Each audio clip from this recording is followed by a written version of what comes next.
I was standing in the corner of the room when my father divided his property among his children. He called each name with pride, Rejoice, Mercy, Goodness, and handed them documents, keys, and promises. When he finished, he smiled at the gathering. Then his eyes passed over me as if I were furniture. The lawyer shuffled his papers. My sisters looked down. And that was when I understood. I'd been in the room my whole life, but I had never been counted. Let me tell you how I came to stand in that corner. Let me take you back to the beginning, so you can understand the full weight of that moment. Our compound was the cleanest on the entire street. Every December without fail, the walls received fresh paint. At exactly 6 o'clock each evening, the gate locked. Not a minute earlier, not a minute later. Neighbours greeted him with deep respect whenever he passed. They called him Brother Samuel, Ogre Sir, the good man of our street. When church members visited our home, they would sit in our parlour and fill the air with praise. Brother Samuel, God has truly blessed you. Your home is so well organised, your children are so respectful and well behaved, you are doing an excellent job. He would smile humbly and wave his hand in that modest way of his. It is all God's grace. I am simply doing my best to raise them properly. A man must take care of his responsibilities. I believed him completely. We all did. Everyone did. He woke all of us every single morning at exactly 5 o'clock. We would fetch water from the well before the sun came up, sweep the entire compound until not a single leaf remained on the ground, and prepare for school with military precision. There was order in everything we did. There was routine. There was structure. There was no shouting, no random beatings, no chaos like you would find in other homes on our street. Visitors who came to our house always said the same thing with admiration in their voices. This is such a peaceful home. Brother Samuel, you are truly blessed. But as I grew older, I learned something important that changed how I saw everything. Peace is not always the same thing as fairness, and silence is not always the same thing as contentment. Sometimes peace is just the absence of noise, not the presence of love. I was older than Mercy and Goodness, but younger than Rejoice by just 8 months. Rejoice was his firstborn from his marriage to Mama Agnes, his legal wife. She came first, then me, then Mercy, then Goodness. But despite my age, the title of first daughter belonged entirely to Rejoice. I was never included in that count. They were his children, his real children, the ones he introduced with obvious pride wherever we went. I was simply Grace, just Grace. When visitors came and introductions had to be made, he would gesture to each child with pride in his voice and say, "These are my children. Rejoice, my first daughter, Mercy and Goodness, and this is Grace. She stays with us." Stays with us, not "this is also my daughter," not "I raised her," not "she is mine," just stays. I did not understand the significance of those words when I was young. I thought it was just the way he spoke, his particular manner of putting things. But children are sensitive creatures. They notice patterns even when they cannot name them or explain what they mean. They feel things in their bones long before their minds can make sense of them. During breakfast every morning, Rejoice sat in the chair beside him at the head of the table. She was the one who poured his tea with careful attention and received the first slice of bread, always the softest part from the middle of the loaf. Mercy and Goodness sat next in their designated positions around the table. I sat last at the far end where the wood was slightly cracked and worn, and sometimes there was no chair available for me at all. On those mornings I ate standing by the kitchen door, holding my plate carefully and chewing quietly, while everyone else sat comfortably and talked. When school fees were due at the beginning of every term, he paid theirs first, always on time, sometimes even days early. Mine came later, sometimes a week or even 2 weeks after the deadline had already passed. The teachers would send me home with a note pinned to my uniform. I would stand outside the school gate with other children whose parents had not paid, waiting under the hot sun until he returned from work in the evening. "Grace, why are you not in school today?" he would ask when he saw me standing by our compound gate. "They sent me home, sir, because of the fees." He would sigh, long and heavy, as if my very existence were a burden he had not planned for, an unexpected expense that kept appearing in his carefully organized life. Why must everything happen at once? Why is there always something with you? Then he would give me the money 3 days later, sometimes even a whole week later. I would miss important lessons during those days. I would copy notes from classmates who looked at me with pity in their eyes. I learned very quickly to stay quiet about my needs, to make myself as small and invisible as possible, to never ask for anything unless it was absolutely necessary. When parents' meetings happened at school, he attended for Rejoice, Mercy, and Goodness without fail. He would dress in his best clothes and go early to sit in the front row where all the teachers could see him. He asked their teachers detailed questions about their grades, their behavior in class, their progress, their future prospects. He wanted to know everything about their education. For me, he sent Mama Comfort, the woman who came to our house twice a week to help with housework and laundry. "Make sure Grace is not causing any trouble in that school," he would tell Mama Comfort as she prepared to leave for the meeting. "Just go there and listen to what the teachers say about her. If there is any problem at all, let me know immediately." I was not causing trouble. I was trying my absolute best not to be seen, not to be noticed, not to be a problem, not to be a burden on anyone. One Saturday afternoon when I was about 12 years old, Rejoice came home from school crying heavily. She had failed her mathematics test with a very low score that shocked everyone. He sat her down immediately in the parlour, held her hand gently, and called a private lesson teacher that same evening. "My daughter must not fail," he said firmly to the teacher, a young man who lived 3 streets away from us. "I will pay whatever you charge. Money is not the problem here. I want her to understand mathematics properly. She is a bright girl. She just needs proper help and guidance." The teacher came to our house 3 times every week after that. He would sit with Rejoice at the dining table and explain equations patiently, going over each problem until she understood completely. He bought her new textbooks, mathematical sets with compasses and protractors and graph books. Within 2 months, Rejoice improved dramatically. Her grades went from failing to excellent. He was so proud that he told everyone at church about her remarkable progress and transformation. 2 months after that, I failed my English language exam with an even lower score than Rejoice's mathematics result had been. I brought the test paper home with shaking hands and placed it carefully on the table where he was sitting and reading his newspaper. He glanced at the paper covered with red marks and corrections, and he shook his head slowly in disappointment. "Grace, you need to try much harder than this. I cannot be paying for extra lessons for everyone in this house. There is not enough money for that kind of expense. You have to put in more effort on your own. You have to study harder by yourself." I nodded silently, my throat tight with unshed tears. "Yes, sir." I went to my corner that night, the small space in the room I shared with the other girls, and I cried as silently as I could manage. I pressed my face into my thin pillow so no one would hear the sound of my sobbing. I did not understand why her failure meant she was bright and just needed help and support, but my failure meant I was lazy and not trying hard enough. Still, I did not ask him to explain the difference. Asking questions meant drawing attention to myself, and attention meant being seen as a burden, as someone who required too much. And burdens I had learned from watching and listening eventually get abandoned.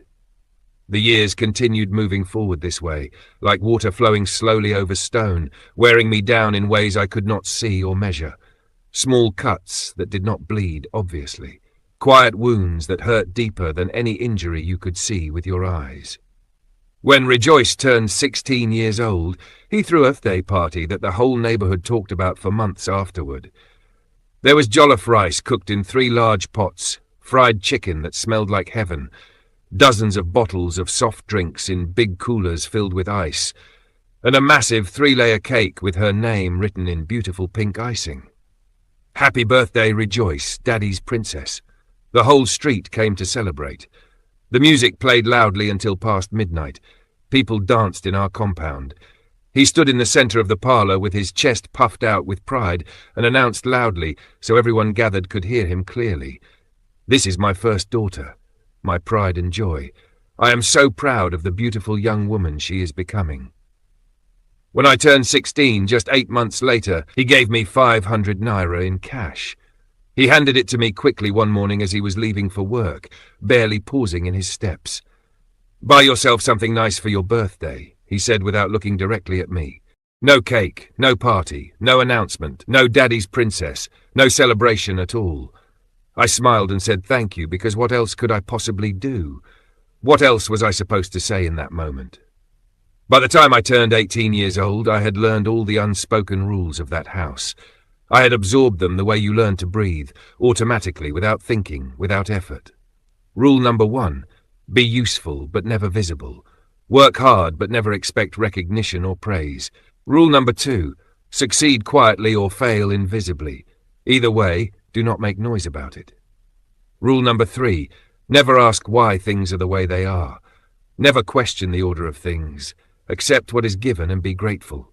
I cleaned more than the other girls combined. I swept, I mopped, I washed, I organized. I cooked meals when Mama Agnes was tired or feeling unwell.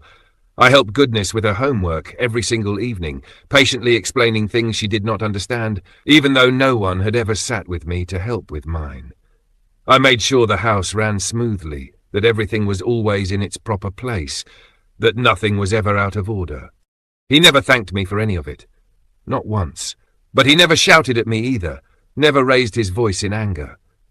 And I thought, in my young and desperate mind, that this absence of anger was enough. I thought that was what love looked like, quiet, unexpressed, understood, without words. When Rejoice gained admission into the University of Lagos, he rented a complete apartment for her in Yaba. He bought her a proper bed with a thick new mattress, a gas cooker with all the necessary accessories, pots and pans, plates and cups and cutlery, everything a young woman would need. He gave her a generous monthly allowance that was more than many working people earned. "My daughter must be comfortable while she studies," he announced to everyone who would listen, his voice filled with fatherly pride. "Education is the most important thing in this world. I will sacrifice anything, anything at all, to make sure my children get the very best education possible." When I gained admission into Yaba Polytechnic about 6 months later, he told me very simply to apply for a space in the school hostel. "There is no money available to rent an apartment outside for you," he said matter-of-factly, as if it was the most obvious and reasonable thing in the world. "The hostel is much cheaper. You are a strong girl, Grace. You are very strong. You will manage just fine there." I managed. I shared one small room with 5 other girls. The room was so crowded we could barely move between the beds. We slept on old mattresses that had lost their shape many years ago, flat and hard, like sleeping directly on the concrete floor itself. We cooked our meals with firewood outside the hostel building because none of us could afford to buy gas. I washed my clothes at the crowded public borehole every morning before classes began, standing in long lines with dozens of other students, all of us waiting our turn. I walked to school every single morning, a journey of nearly 45 minutes each way, because I could not afford the transport fare and still have money left to eat that day. He visited Rejoice twice every single month without fail. He would bring her large bags of food from home, envelopes filled with money, and words of encouragement and fatherly advice. He checked on her apartment personally, made sure everything was working properly, asked if she needed anything at all, anything whatsoever. He visited me exactly once in the entire 3 years I spent in that polytechnic. Just one single visit. And when he came to my hostel room, he looked around slowly at the crowded space, the worn mattresses, the cracked and peeling walls, the general poverty of the place, and he nodded as if everything was perfectly fine and acceptable. "This is not so bad at all, Grace. Not bad at all. You are surviving well here. I can see you are managing fine. Surviving. Not thriving, not succeeding, not comfortable, not happy. Just surviving, managing. As if that was all I deserved from life. As if that was all I should ever expect or hope for. After I finished my polytechnic education and received my certificate, I returned home with absolutely no clear plan for the future ahead of me. Rejoice had already secured a very good job in a bank through one of his well-connected friends. She had her own apartment that she maintained, her own car that he had helped her purchase, her own independent life that was moving forward smoothly and successfully. Mercy was in her final year at the university, preparing seriously for her final examinations. Goodness was still in secondary school, working hard and preparing for both the examinations that would determine her future. I was 23 years old with a polytechnic certificate, and I had no connections of any kind, no help from anyone, no clear direction for my life, and absolutely no plan for what should come next. He told me very plainly that I could continue staying in the house, but now I had to contribute financially because I was an adult. You're an adult now, Grace. You are a grown woman. Everyone who lives in this house must contribute to the household expenses. That is simply how families work. That is how responsible adults behave. I got a job as a salesgirl in a small shop that sold provisions and basic toiletries.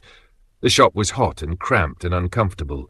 The pay was very small, barely enough to feed myself properly, but every single month I gave him half of everything I earned. I handed it over in an envelope without him even asking for it. Rejoice was working and earning good money and living independently in her own place. She did not contribute a single naira to the household. Mercy was still in school, still dependent. She did not contribute anything. Goodness was still at home, still being fed and clothed and taken care of completely. She contributed nothing. But I did. Every single month without fail, I handed over half of my tiny salary, because I was the one who had to constantly prove I was not a burden. I was the one who had to earn my place every single day. I was the one who had to justify my continued existence in that house. One evening, I returned home exhausted after a particularly long and difficult day at work. I found him sitting in the parlour having a conversation with a man I had never seen before.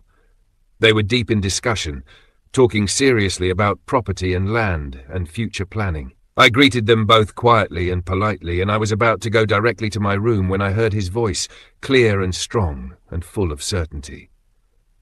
"Brother Chinedu, you are absolutely right about this. I believe I am a wise man in this regard. Sharing property among your children while you are still alive and healthy is the best thing any responsible father can possibly do. It prevents so many quarrels and bitter fighting after death. I have seen too many families completely destroy themselves over land and inheritance disputes." The man called Brother Chinedu nodded enthusiastically in agreement. "Exactly so, Brother Samuel. You are very wise indeed. So tell me, what are your specific plans? How will you divide everything among them?" He leaned back comfortably in his chair, his voice filled with pride and absolute certainty about his decisions. "Rejoice will receive the land I bought in Surulere. It is an excellent location in a developing area. The value will only increase with time. Mercy will receive the one in Ikorodu. That area is close to the new major development zone. Goodness will inherit this house when I am gone. She is my last born, my baby, so she should have the family house to remember me by." I was standing near the parlour door, completely frozen in place. I had just entered the house. My bag was still hanging on my shoulder. I could not move a single muscle. He noticed me standing there. He paused for just a brief moment. Our eyes met directly. Then he continued speaking as if I was not there at all, as if I was completely invisible, as if I was just a piece of furniture in the room. Brother Chinedu looked at me briefly with some confusion crossing his face, then turned back to him. "And what about?" He gestured vaguely in my direction, uncertain how to phrase his question. He waved his hand dismissively, the casual way you wave away an annoying fly. "That one is different. Her situation is completely different from theirs. I will see what I can do for her later on. Maybe something small if there is anything left. That one. Not Grace. Not my daughter. Not even her name. That one. I did not say a single word. I could not speak. My throat was completely closed, my voice completely gone. I walked slowly to the kitchen on legs that did not feel like my own, moving automatically without conscious thought. I gripped the edge of the table so hard that my knuckles turned completely white. My hands were shaking violently. My entire body was trembling. That night, lying on my mat in the darkness, I could not sleep at all. I stared at the ceiling, replaying every single moment of my entire life in that house. Every time I was served food last. Every time I was forgotten in conversations. Every time I was called strong instead of loved. Every time I waited patiently while others were prioritized. Every time I made myself smaller and quieter so others could be bigger and louder. And I finally asked myself the question I had been avoiding and running from for all those years. The question I was terrified to answer because I knew the truth would hurt. Why am I different from them? What makes me so fundamentally different that I am treated this way? The answer came exactly 2 weeks later, and it came in the worst possible way imaginable. Mama Agnes fell seriously sick. It happened suddenly one morning without any warning. She collapsed in the kitchen while she was preparing breakfast for the family. He rushed her immediately to the hospital in a panic. The doctors ran numerous tests and examinations and finally said she needed surgery urgently, that very week, or the situation would become much worse. Everyone was deeply worried and frightened. Rejoice came home immediately from her apartment across town. Mercy came home from her university. Goodness was crying constantly and praying without stopping. I was there too, present in every single moment, sitting quietly in corners and hallways, but nobody seemed to notice me at all. I was invisible as always. On the third day of Mama Agnes being in the hospital, while we were all sitting in the waiting room with thick anxiety hanging heavy in the air, one of his cousins arrived. His name was Uncle Chidi. He was a very loud man, the type who always spoke his mind without any filter whatsoever, the kind of person who said exactly what he was thinking regardless of who was listening or what the consequences might be. He entered the waiting room with his characteristically loud voice and greeted everyone enthusiastically. Then his eyes landed directly on me, sitting quietly in the corner by myself. "Ah, Grace, you are here too. That is very good. That is very good indeed. You are such a strong girl, always so strong and capable." I nodded politely at him, not knowing what else to do or say. Uncle Chidi turned to him, who was sitting with his head buried in his hands, clearly exhausted from worry and lack of sleep. "Brother Samuel, I hope you are taking good care of this one. She is not your blood, but she is still your responsibility. You accepted her, so you must take proper care of her."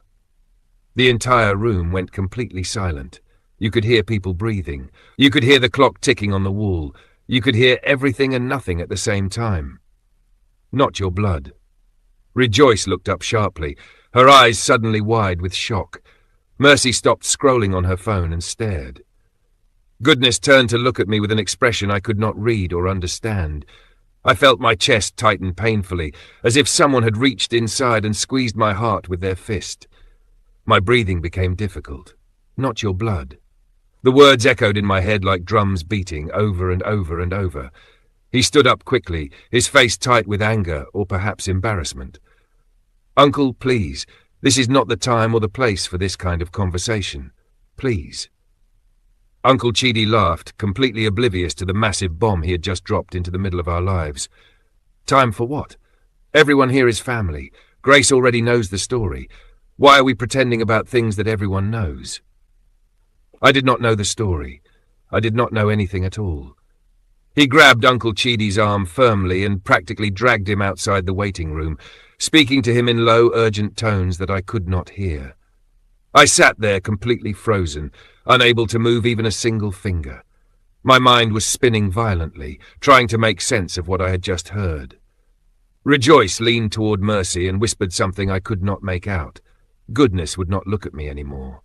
For she kept her eyes fixed firmly on the floor tiles. When he came back inside about 10 minutes later, his face was tight with something. Anger, shame, fear, I could not tell which. I stood up on legs that felt like they were made of water and followed him into the corridor, away from everyone else, away from the staring eyes. "Father," I said quietly, my voice barely above a whisper. What did Uncle Chidi mean by what he said? He stopped walking but did not turn around to face me. He stood with his back to me, his shoulders tense. "Father, please, I need to know. I need to understand." He sighed deeply, the kind of sigh that carries years and years of weight, of secrets kept, of truths avoided. "Grace, not now. This is really not the right time for this conversation." "Please, sir, I am begging you. Tell me the truth." He finally turned around slowly to face me. His expression was tired. So incredibly tired, as if he had been carrying something impossibly heavy for too long and could not carry it any more. "Your mother and I, we were not married, Grace. We were together for a short time, that is all. Just a brief time. She got pregnant with you and then she left. She just disappeared one day and left you with me. I accepted you because it was the right thing to do, because I am a responsible man, because people would have talked and judged me if I had not. But you are not my biological daughter. You are not my blood. The words hit me like a physical blow to the chest. I felt the air leave my lungs completely. The corridor seemed to tilt and spin around me. I opened my mouth, but no sound came out at all. No words, no breath, nothing. He continued speaking, his voice flat and matter-of-fact, as if he was discussing something ordinary and unimportant. I did my best for you, Grace. You must understand that. I raised you when I did not have to raise you. I sent you to school when I could have sent you away. I gave you food and shelter and a roof over your head when many men would not have done that. I did not abandon you on the street like many men would have done without a second thought. I did not throw you away like rubbish. But you never claimed me, I whispered, tears starting to form in my eyes and blur my vision. He looked away from me, unable or unwilling to meet my gaze directly. I did what I could. I did what was right and proper. Then he turned and walked back into the waiting room, leaving me standing alone in that hospital corridor with my entire world shattered into 1,000 pieces on the floor. I stood there for what felt like hours, but was probably only minutes. My mind was racing, spinning, trying to process everything. Memories were flooding back, but now they all made perfect and terrible sense. Every single moment of my life suddenly had a clear explanation. Why I was always last in everything, why I was always different and treated differently, why I was called strong instead of loved, why I was kept but never claimed, why I was included but never truly belonged. He raised me because it was the right thing to do, because it would have looked bad to the community if he had not, because people would have judged him harshly, because his reputation mattered. But he never wanted me. He never chose me willingly. He never loved me. I was a responsibility he accepted, a duty he fulfilled, an obligation he carried, but I was never his daughter. Not really. Not in the way that mattered. That night, I went back to the house alone while everyone else stayed at the hospital with Mama Agnes. I sat on my mat in the dark room and cried for the first time in many, many years. Not because I was shocked by the revelation. Part of me had always known something was wrong, something was different. But because I finally understood everything with complete and painful clarity. I had spent my entire life, every single day of my existence, trying desperately to earn a place in that family that was never meant for me. A place that would never be mine, no matter what I did, no matter how hard I tried, no matter how good I was, no matter how quiet and undemanding I made myself. Mama Agnes recovered from her surgery after 2 difficult weeks in the hospital. Life went back to what everyone else considered normal. The routine resumed as if nothing had changed. But I was not the same person anymore.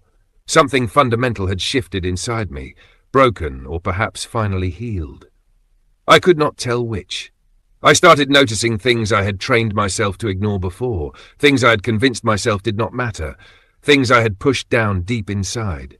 When he prayed every morning before we ate breakfast, he would say clearly, "Lord, bless my children and guide them in all they do." Then he would list their names one by one with love and care in his voice. Bless Rejoice in her work. Bless Mercy in her studies. Bless Goodness as she prepares for her future. Never Grace. My name never passed through his lips during prayers. When relatives visited the house and asked the polite question, "Brother Samuel, how are your children doing these days?" He would smile with obvious pride and give detailed, lengthy updates. He would talk enthusiastically about Rejoice's promotion at work, Mercy's excellent grades at university, Goodness's outstanding performance in school, and her bright future ahead. No one ever asked specifically about me. And if someone occasionally did remember I existed and asked, "And Grace? How is Grace doing?" he would give a short, dismissive answer without any detail or interest. "She is fine, managing. She is working somewhere in a shop." Managing, always just surviving, never thriving. One evening I prepared dinner for everyone with extra special care. I made jollof rice exactly the way he liked it, with plenty of vegetables and the right amount of spice. I fried plantain until each piece was perfectly golden brown. I cooked chicken with special spices and pepper, making it tender and flavorful. I set the table carefully and neatly, making sure everything looked nice and presentable. I called everyone to come and eat. He sat down at the head of the table in his usual position of authority. Rejoice, Mercy, and Goodness joined him, taking their regular designated seats around the table. I served each of them personally and carefully, placing their plates in front of them with the best portions. When I was finally about to serve myself and sit down to eat, Goodness said without even looking up from her phone, "Grace, we need more water in the jug. It is almost empty." I went to the kitchen and fetched the water, filling the jug completely. When I returned and was about to sit down again, Mercy said, "Grace, please bring the salt from the kitchen. I cannot find it on the table." I went back to the kitchen and brought the salt shaker. By the time I finally sat down at my spot at the far end of the table, my food was completely cold. The rice had hardened slightly. The plantain had lost all its warmth. Everything tasted different when cold. He did not notice at all. Or maybe he noticed, and it simply did not matter to him one way or the other. After everyone finished eating, I cleared all the plates from the table. I washed every single dish carefully in the sink. I wiped the table clean until it shone. I swept the floor thoroughly. I put everything back in its proper place, exactly where it belonged. Rejoice was on her phone, laughing at something she was reading. Mercy was watching a television program with full attention. Goodness was chatting enthusiastically with her friends online, her fingers moving rapidly across her screen. He was sitting in his favorite chair reading his newspaper, the same position he occupied every single night without fail. No one said thank you for the meal. No one acknowledged the work I had done. No one saw me at all. I went to my corner of the room and lay down on my mat. I stared at the ceiling in the darkness and thought very clearly and with complete certainty, this is my life. This will always be my life. Nothing will ever change in this house unless I change it myself. The next morning, I made a decision that had been building inside me for years, perhaps my entire life. I went to him, where he was sitting in the parlor reading as usual, and said firmly and clearly, "I want to move out of this house." He looked at me with genuine surprise written across his face, as if the idea had never occurred to him even once. "Move out? Why would you possibly want to move out?" "I need my own space, my own life." "You have space here in this house," he said, gesturing around at the walls. "You have a place to sleep, you have food to eat every day. What more could you possibly need?" "I need my own life," I repeated, keeping my voice steady and strong. "Not someone else's charity, not someone else's obligation." His face changed completely. His expression hardened into something cold and angry. "Grace, you are being extremely ungrateful right now. Do you understand that?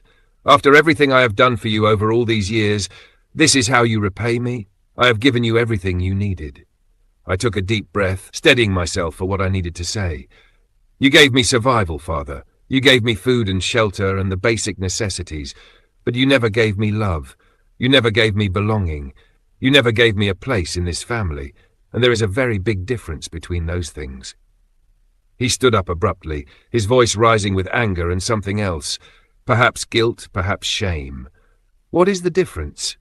Tell me, explain it to me. You are clothed, you are fed properly, you went to school, you have a roof over your head protecting you. What more could you possibly want from me? What more could any person want?" "To be seen," I said simply, looking him directly in the eyes without flinching. "To matter to someone, to be chosen, not just tolerated, to be loved, not just maintained." He stared at me for a long, tense moment, his jaw tight with anger or perhaps something more complicated. Then he shook his head slowly, dismissively. "You are being foolish and dramatic. If you want to leave this house, then leave. Go ahead, but do not come back here later and complain and cry when life becomes hard for you out there in the world. Do not come back here begging for help." "I have been living a hard life here in this house," I said quietly, still holding his gaze. "It cannot possibly be harder out there than it has been here all these years." He said nothing at all. He just turned his back to me and walked away.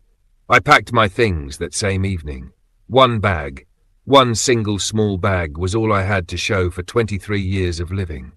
Clothes that were old and worn, a few books I had managed to keep, my certificates from school, and nothing else. No gifts to remember, no treasures to keep, no precious memories worth preserving. Rejoice was the only one who spoke to me as I was packing my life into that small bag. She came to the room and stood watching me in silence for a while, her face troubled. "Grace, where will you go?" she asked finally, her voice soft with something that might have been concern. "I will find somewhere," I said without looking at her, continuing to fold my clothes. "Do you have any money saved?" "I have enough to start." She stood there quietly for another moment. "Grace, I am sorry." I stopped packing and looked at her directly. "For what exactly are you sorry? For not seeing it, for not noticing how you were treated?" I held her gaze steadily. "You noticed, Rejoice. Everyone in this house noticed. You just did not care enough to do anything about it. There is a difference between not seeing and choosing not to act." She flinched at my words but said nothing in response. There was nothing to say. I left early the next morning before the sun came up, before anyone else was awake. He did not come out of his room to say goodbye. Mama Agnes was not home. She was visiting relatives. Mercy pretended to be asleep when I passed through the room. Goodness did not even bother to pretend. I walked out of that compound with my one small bag hanging from my shoulder, and I did not look back even once. I kept my eyes forward, looking toward whatever was coming next. I rented a single room in a Face Me, I Face You compound in a crowded neighborhood far from his house. It was small and old and poorly maintained. The paint was peeling from the walls in long strips. The roof leaked badly when it rained, and I had to put buckets in strategic places to catch the water. The window did not close properly, but it was mine. It was my space, my choice, my decision. I got a new job at a restaurant as a waitress. The pay was slightly better than the shop had been, though not by much. The work was harder, with much longer hours, and I was on my feet all day until they ached and swelled. But I did not mind at all. I worked hard every single day. I saved every single kobo I could manage. I lived very quietly and simply, spending almost nothing on myself. For the first time in my entire life, I was not trying to prove anything to anyone. I was not trying to earn love or acceptance. I was not trying to be worthy. I was not trying to deserve a place. I was not making myself small so others could be big. I was just living, just existing, just being Grace on my own terms. Months passed slowly but steadily. I did not visit his house. I did not call anyone. No one called me either. No one checked on me to see if I was alive or dead, safe or in danger, eating or starving. I was completely out of sight and therefore completely out of mind. I was free in a way I had never experienced before. It was terrifying and wonderful at the same time. Then one day, almost 7 months after I had left that house, my phone rang early in the morning. I did not recognize the number at first. When I answered, I heard Rejoice's voice, and she sounded panicked and frightened. "Grace, please, you need to come home right now. Please." My heart started beating faster despite myself, despite everything. What happened? What is wrong? Father is very sick. He collapsed this morning while getting ready for work. We took him to the hospital immediately. The doctors say it is serious. He has been asking for you repeatedly. He keeps saying your name over and over. Please, Grace, please come. I did not want to go. Every single part of me wanted to say no and hang up the phone and continue with my life. But something inside me, some old habit of duty or perhaps just curiosity, made me say yes. When I arrived at the hospital 2 hours later, the place was completely full of people. Relatives I barely knew or had never met. Neighbors from the street. Church members in their Sunday clothes even though it was a weekday. Everyone was there, crying and praying and talking in worried, hushed voices about what a good man he was, what a tragedy this was. He was lying on a bed in a private room. He looked so weak, so small, so completely different from the strong, commanding man I had known my whole life. His eyes were half closed. His breathing was shallow and labored. He had aged 10 years in 7 months. Rejoice was sitting beside his bed holding his hand tightly. Mercy was crying quietly in the corner, her face buried in her hands. Goodness was praying out loud with her eyes squeezed shut, her voice shaking with emotion. I stood at the door. not knowing whether to enter or turn around and leave. He opened his eyes slowly, with obvious effort, and saw me standing there in the doorway. His face changed. Something softened in his expression, something I had never seen before. "Grace," he whispered, his voice so weak I could barely hear it. I walked closer slowly, my feet feeling heavy, my heart pounding. "I am here," I said simply. "I am sorry," he whispered, and a tear rolled down his weathered cheek. "I am so sorry for everything." I looked at him lying there, this man who had raised me but never claimed me as his own, who had provided for me but never protected me, who had kept me in his house but never loved me as a daughter, who had given me survival but never given me life. "Why now?" I asked quietly, keeping my voice level and calm. "Why are you sorry now, Father? Why now when I am already gone, when I have already left? Why not when I was standing in front of you every single day for 23 years, trying desperately to matter to you, trying so hard to be enough, trying to earn just a small piece of your love?" Rejoice stood up quickly, her face troubled. "Grace, please, he is very sick. This is really not the time for this." I ignored her completely. I kept my eyes fixed on him.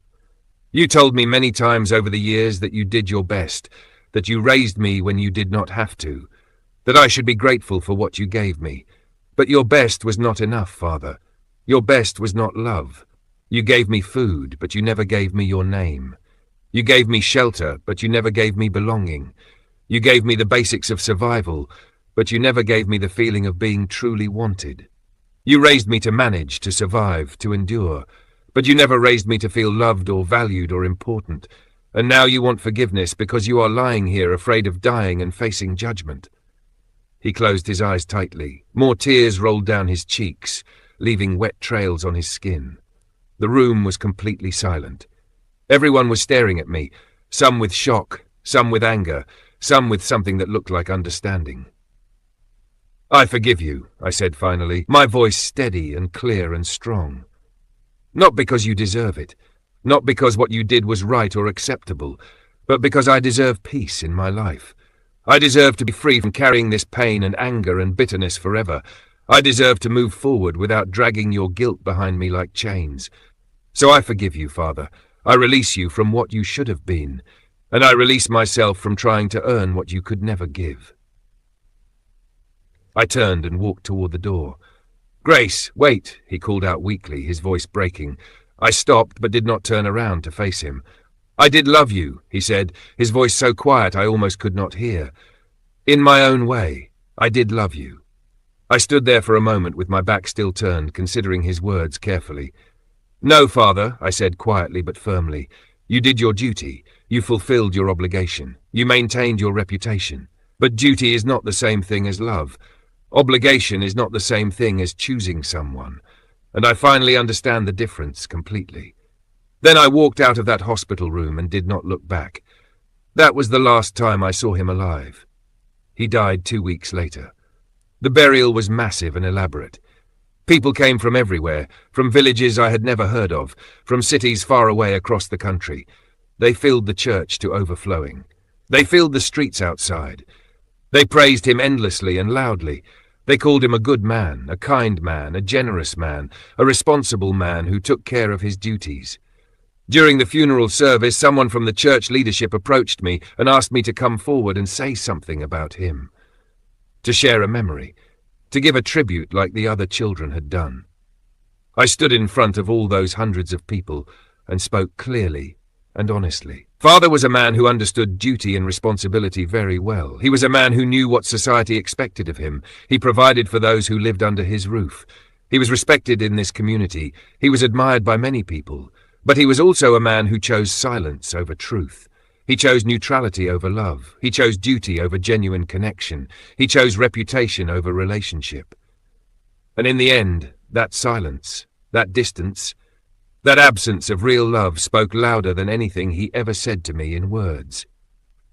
I paused and looked at all the faces staring at me with various expressions. He was a good man to many people here, but he was not a good father to me, and I have finally made peace with that truth. I have accepted it, and I am moving forward. Then I sat down. I could hear people whispering urgently to each other. Some looked shocked. Some looked angry at my honesty. Some looked at me with pity, but I did not care anymore what anyone thought. I had spoken my truth, and that was enough. 3 days after the burial ceremony, his lawyer called a formal meeting at the house. It was time to officially share the property according to his written will. All of us gathered in the parlour where I had heard him plan this moment months before. Rejoice, Mercy, Goodness, me, and several relatives who had come to witness the proceedings. The lawyer, a thin man in an oversized suit, opened a large brown envelope and began reading from the official documents in a formal, legal voice. To my daughter Rejoice, I leave the land I purchased in Surulere, including all documentation and rights. Rejoice nodded, fresh tears filling her eyes. Thank you, Daddy, she whispered to the air. To my daughter Mercy, I leave the land I purchased in Ikorodu, including all documentation and rights. Mercy whispered through her crying, Thank you, Daddy, I will take care of it. To my daughter Goodness, I leave this house and all its contents to be transferred to her name upon her 21st birthday. Goodness sobbed loudly, her whole body shaking. Then the lawyer paused. He looked uncomfortable. He glanced at me, then quickly away. Everyone in the room looked at me. The silence stretched out long and heavy.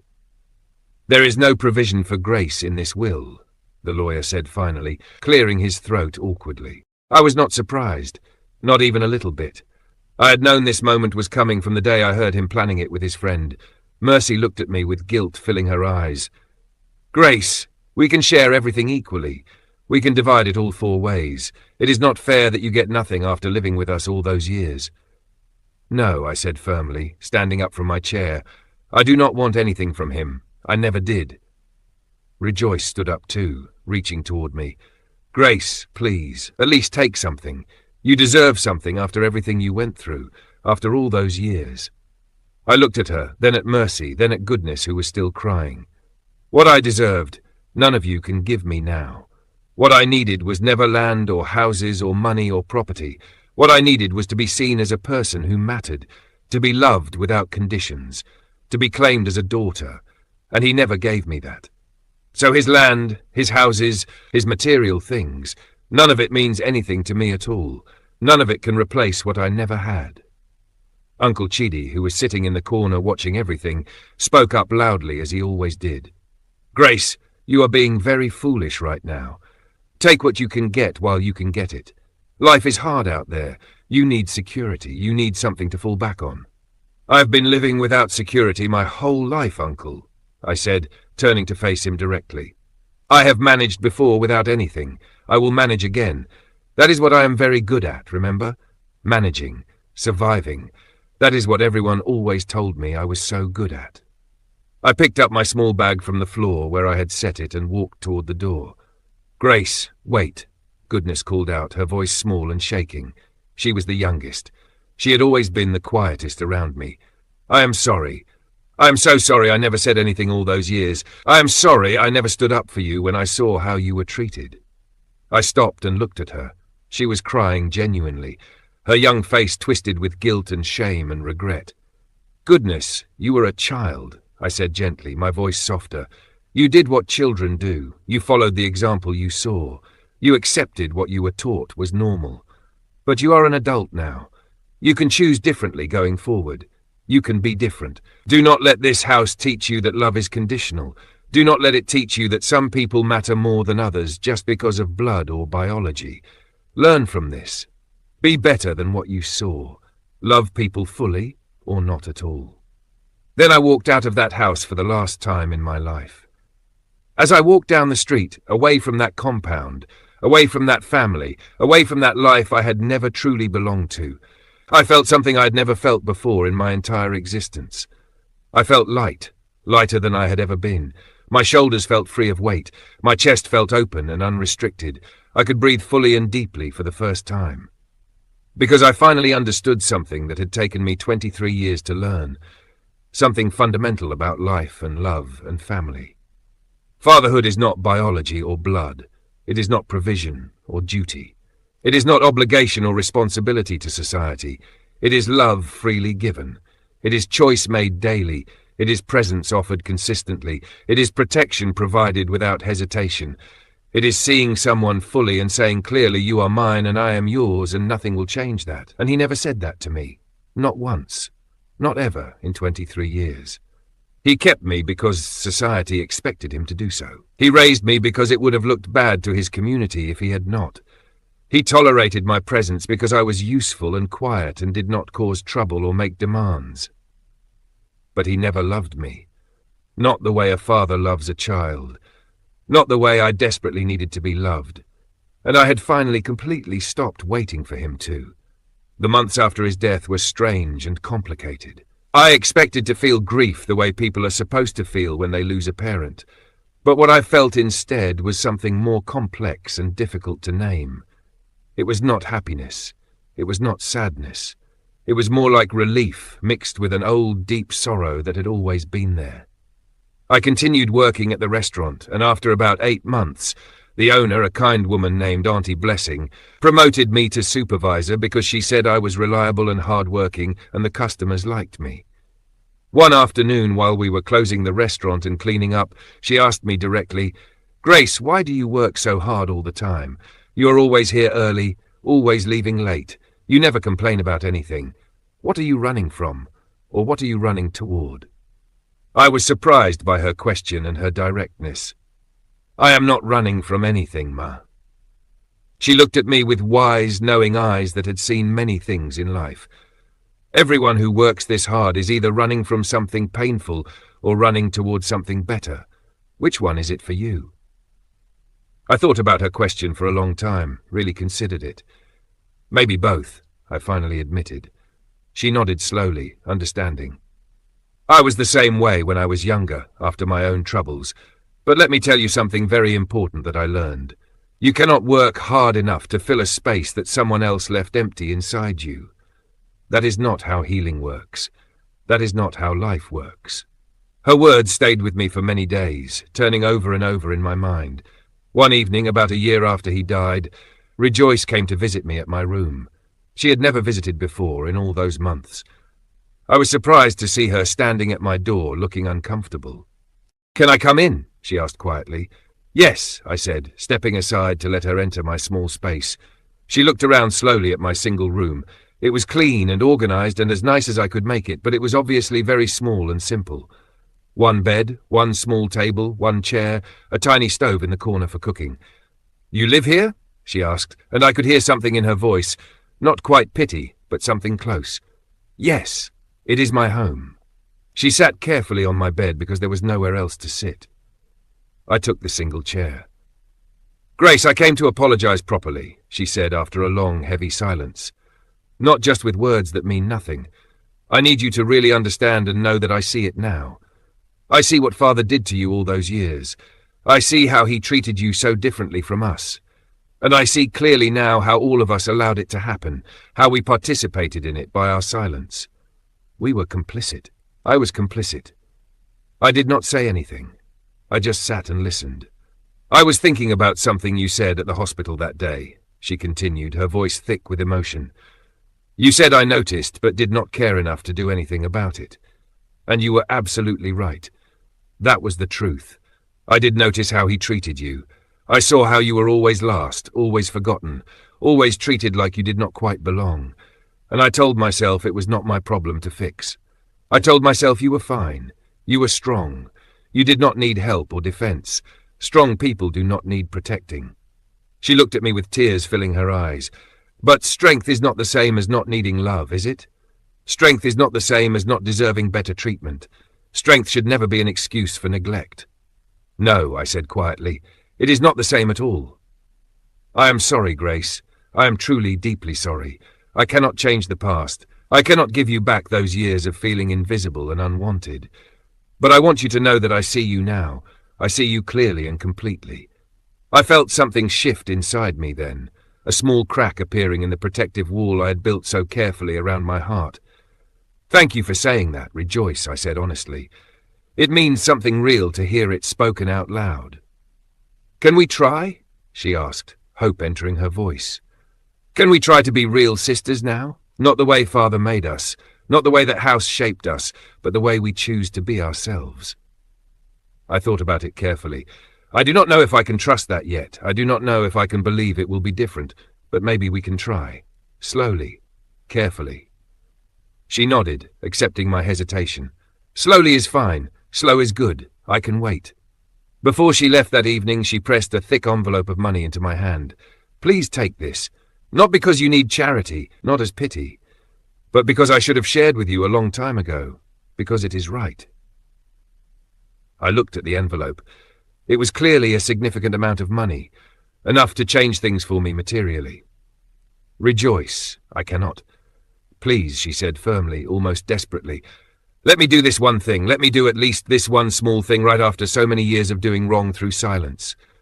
I took the money, not because I desperately needed it, though I did need it, but because I understood that sometimes people need to give in order to begin healing themselves. Sometimes giving is how people start to make amends. After she left, I sat on my bed and counted the money carefully. It was enough to rent a small shop space, enough to start something of my own, enough to move forward instead of just surviving. And that is exactly what I did. I rented a tiny shop space in a busy market area. I started selling clothes, simple, affordable, practical clothes for working women like myself. Women who needed to look presentable and professional but did not have much money to spend. Women who were managing on small salaries. Women who were surviving day by day. Women who understood struggle. The business grew slowly but steadily over time. I was good at it. I understood my customers deeply because I was my customers. I knew exactly what they needed. I knew what they could afford. I knew how to treat them with dignity and respect. 2 years after his death, something happened that I had never expected. Mama Agnes sent word through goodness that she wanted to see me personally. I was very hesitant. Mama Agnes had never been actively cruel to me, but she had never protected me either. She had watched everything happen for years and years and said nothing, done nothing. But I went to see her anyway, driven by something I could not quite name. She was living with goodness in the family house. When I arrived, she was sitting in the parlor looking much older and smaller than I remembered, diminished by time and perhaps by guilt. "Grace, my daughter, thank you for coming," she said, her voice weak.